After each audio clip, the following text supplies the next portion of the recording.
Good afternoon. Thank you for joining us. I'm Krisanachkate. Welcome to APTN National News. What should have been a normal stop to pick up an online order at a Home Depot store in North Winnipeg turned into an incident that has now led to customers choosing to take their business elsewhere. Both believe racism from the security guard involved was the reason things turned out the way they did. We spoke to the two customers involved and the company who apologized and attempted to make amends. Here's that story. You know, there's other places where we can spend our money. And we've done a lot of business over the years. Long-time customers Calvin Niepenak and Jennifer Chartrand are choosing to shop elsewhere after this incident that happened on Tuesday, October 1st, involving a Toro security guard. You gotta go home here, buddy. Calvin. First time? Who's the one started, huh? The couple says they went to this Home Depot on the 800 block of Leela Avenue in Winnipeg to pick up the door they purchased online. When they arrived, they decided to stop and look at the Halloween display and snowblowers. And that is when a security guard approaches Niepenak. Oh my God. He says, what are you doing here? What do you want? And I said, excuse me? That's exactly what I said, excuse me? And then he said, what are you doing here? What do you want? I said, I'm here to pick up an online order. I said, you know what? You don't even work here. You're just a security guard. I said, you're not an employee here. And then that's when he got mad. This guy just came up to us and he's like almost attacking Calvin. What the hell? Chartrand's cell phone video begins recording about 1 minute after the initial interaction. The guard then takes out his cell phone to make his own recording, while Chartrand and Niepenak try to get the incident resolved at the customer service desk. Oh my God, I'm like flipping out. Then, a heated back and forth between Niepenak and the security guard. You said the same thing. No, I didn't. You just told me to go back to my country.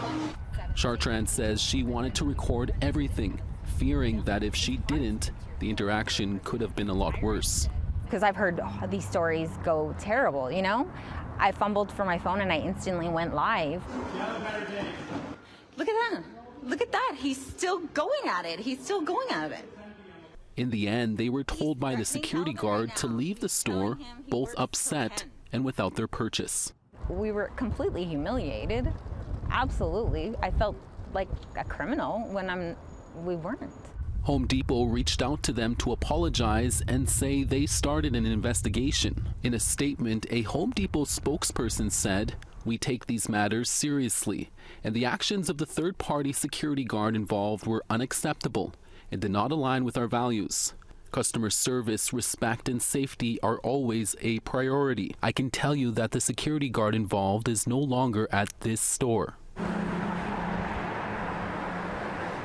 APTN News attempted to get a comment from Toro Security in Winnipeg about the incident and the security guard involved. However, the company told APTN News they were unavailable numerous times. Chartrand says she wants cultural sensitivity training for Home Depot and the third-party staff it hires, while Niepenak believes there's a more serious reason as to why this happened.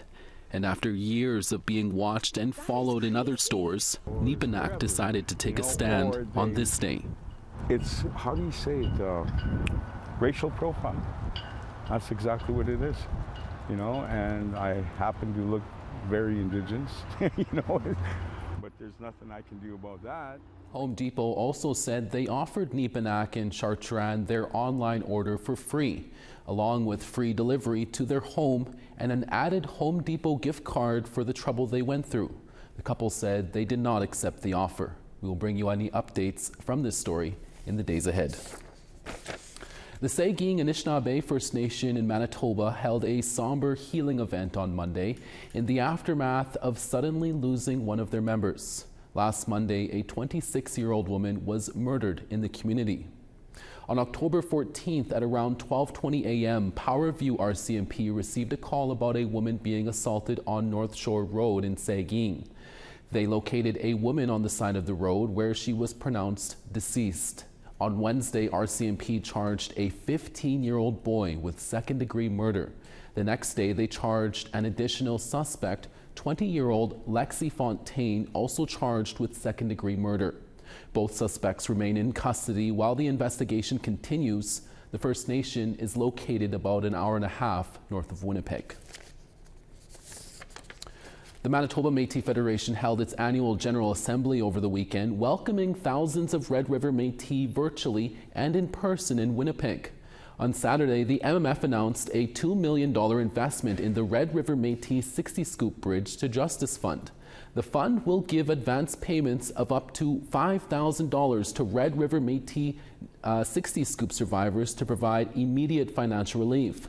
The MMF also announced that they're developing an AI model to help revitalize the Michif language and boost cultural programming. The details of the MMF's Children's Special Allowance class action lawsuit were also discussed. Settlements totaling $530 million were approved in early September. Métis Child and Family Services Minister Mona Beers said the Federation is still looking for people who may be eligible for compensation. President Chartrand went and fought to get our mandate, and we are not fully there yet, but we are going hopefully with Bill C-92.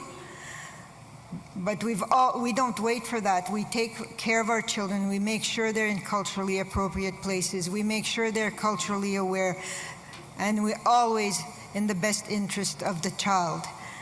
So in conclusion, I would like to remind everyone that we are still looking for children who may be eligible for compensation under the Children's Special Allowance class action lawsuits. A bill that formally recognizes the Haida Nation in British Columbia continues to make its way through Parliament. On Monday, Bill S-16 was up for discussion at the Indigenous and Northern Affairs Committee. The bill is currently at second reading. Crown Indigenous Relations Minister Gary Anandasangari was one of the witnesses who spoke to the committee. He said the proposed legislation contains two basic things. That both Canada and British Columbia legally recognize the Haida Nation holds inherent rights to governance and self-determination. And two, it will affirm that the Council of the Haida Nation is authorized to make decisions on these rights.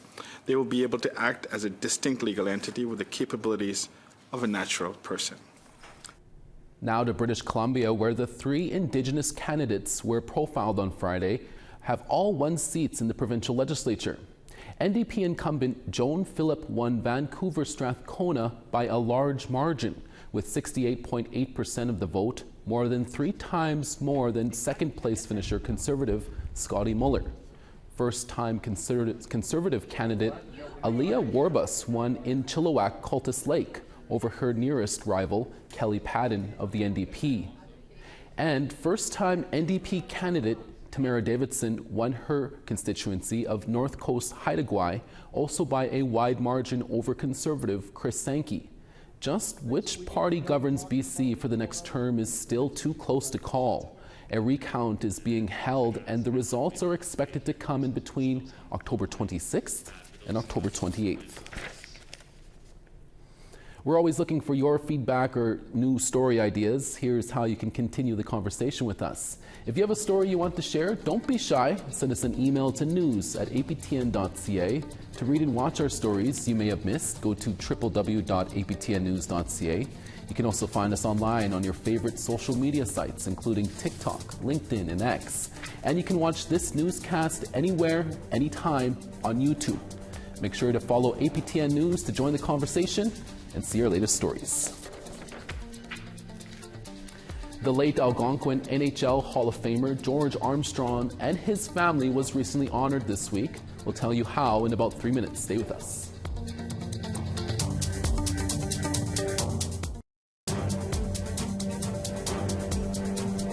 Welcome back. The love of hockey brought together NHL alumni in Greater Sudbury, not only honoring a Toronto Maple Leafs legend, but also supporting a good cause.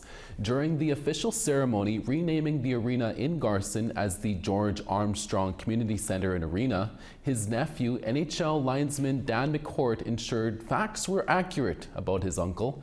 Armstrong, who is Algonquin, is a 4-time Stanley Cup champion and one of the most prominent Indigenous athletes of his time. He passed away in 2021. CTV's Angela Gemmel reports.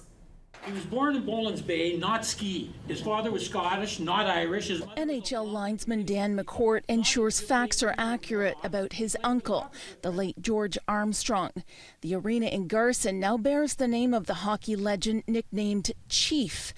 Other former Maple Leafs captains traveled to Sudbury to honor their friend and former teammate. So I can see, just being younger, why he was the captain of the Toronto Maple Leafs, and probably our greatest captain. He got to win all those Stanley Cups. So hopefully he's up there having a little talk with the big guy right now, just figuring out what's going on. He's just taking his time. Clark, along with Daryl Sittler and Rick Vive, are in Sudbury to take part in the annual Celebrity Hockey Classic for Easter Seals, a charity that helps children and youth with physical disabilities.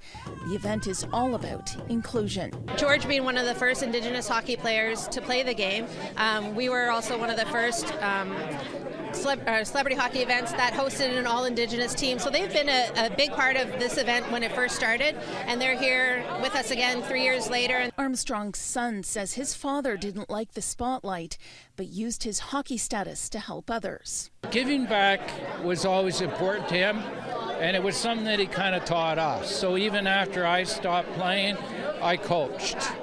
And because I didn't feel like it was giving back, it was also because I enjoyed it. But that's the type of person he was. Rick Vive says in the mid-'70s, Armstrong tried to recruit him to the Leafs farm team, the Toronto Marlies. Eventually, he did play for the Leafs in the 80s, and that connection allows him to still connect with fans, including those in Sudbury. The fans come out and they watch the games. More so when the alumni games are played. Like we've played up here, our Leaf alumni, several times, and the fans are fantastic, and they come in between periods, get autographs and stuff, and it's a blast. It really is. George Armstrong not only holds a special place in hockey history, but also in the hearts of fans here in Garson and around the world, including a new generation using this arena, walking by his picture. Angela Gemmell, CTV News, Garson. A First Nations community in Manitoba is turning to the popular video game Minecraft to try and help kids to get in touch with their ancestral traditions. CTV's Alex Karpa shows us what it looks like and whether it's a move in the right direction. This is Minecraft, a game where players build worlds with blocks. Now Manitoba's Bloodvein River First Nation is using those tools to teach students with a new map in the program that includes interaction with elders, ice fishing, and dog sledding. It's about attendance and getting kids motivated to step through the door, getting that hook, and getting them invested in school. The map features the Indigenous cultures and perspectives of the Pimichiawan Aki, which is Canada's first mixed UNESCO World Heritage Site. It's important for a community like Bloodvein to incorporate and integrate technology in education. It's so impactful and meaningful. It leads to different career pathways. Video provided by the coding company shows what looks like the east side of Lake Winnipeg, and Hildebrand says the map is available in Minecraft education. Elder William Young, who runs land-based programs in the community, is featured in the game. With our community the way it is, and nobody knows about it, and we want to share that information out there. This isn't the first integration with First Nations for the game. There are maps for the Coast Salish communities in BC, and now in development, one in Alberta that teaches students the Métis language, Michif. In the future, hopefully this community is full of stories about, the place names and like how it got founded and who's been living here for generations. Clinical psychologist Todd Cunningham says games and education isn't new, but it's dangerous if there isn't a focus. There's actually a purpose of what's going on and an educational theme that's being driven through the simulation that is happening in Minecraft. Teachers in Bloodvein have been taught the software similar to this, and now plans are being made for students to begin workshops using the map late November. Alex Karpa, CTV News, Winnipeg.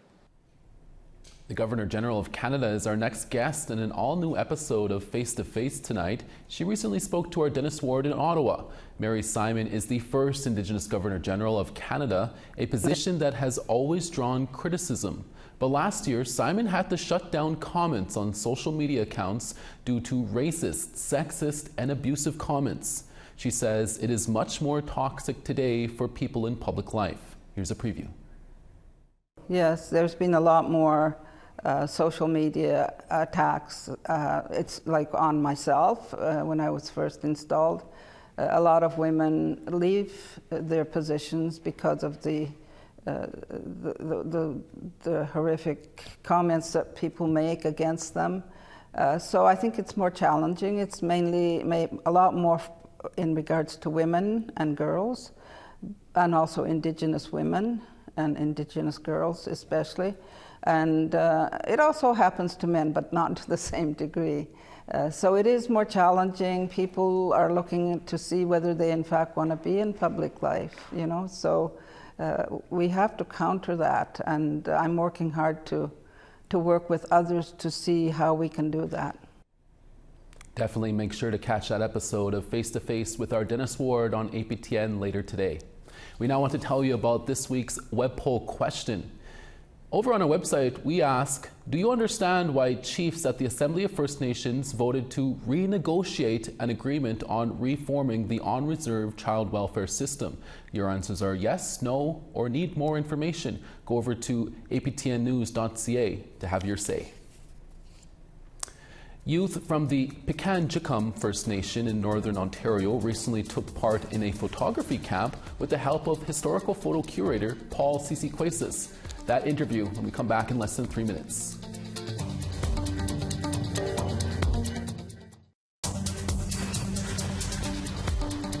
Starting on the East Coast, St. John's 10, Charlottetown 11.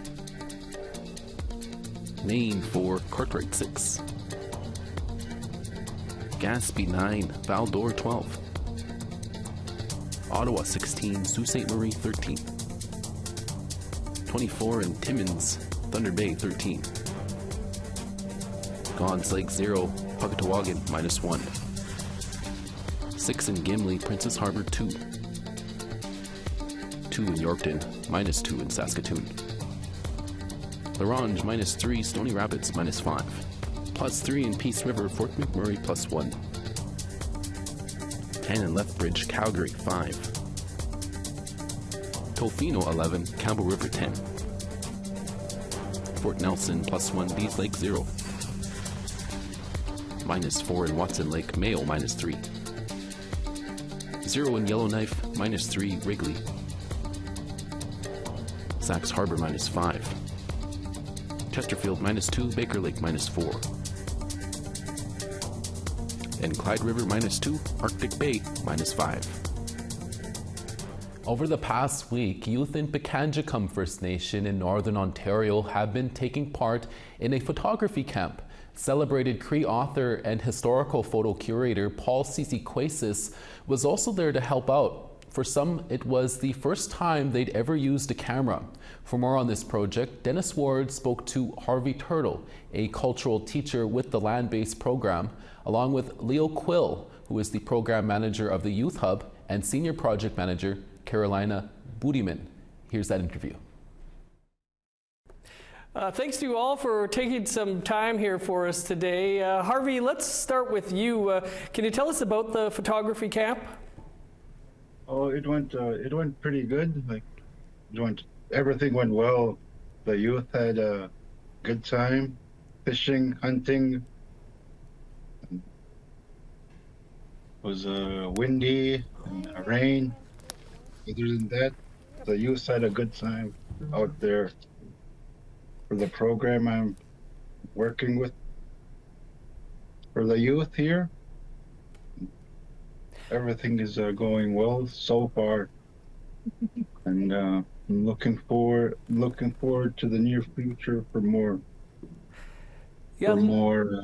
trips like this. Been doing this all summer. Nice. Leo, what were your hopes for this program? Yes, I'm actually under the youth center manager, and I often work with Harvey with the youth. We go together and organize stuff and take youth out. So we try to get the youth involved with more cultural hunting, trapping, how to live outdoors, basic safety and what to do at camp, how to safely be out there. Carolina, I understand that this, for some, was the first time that they'd used a camera, and they got to keep the camera as well. Yeah, that's right. We did Insta cameras, and this program came about through a Ministry of Ontario funding from Ministry of Colleges and Universities ITIP program, and it was a youth empowerment program that would lead to skills training and post-secondary school training.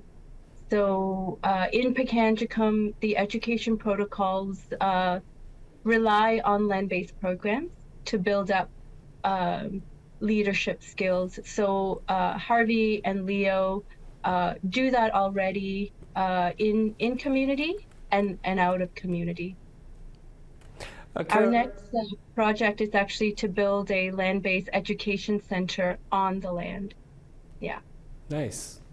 Harvey, what have you heard from the youth about this camp, and is it something that you'd like to continue? Oh, yeah, definitely. Because we're doing this for the youth here.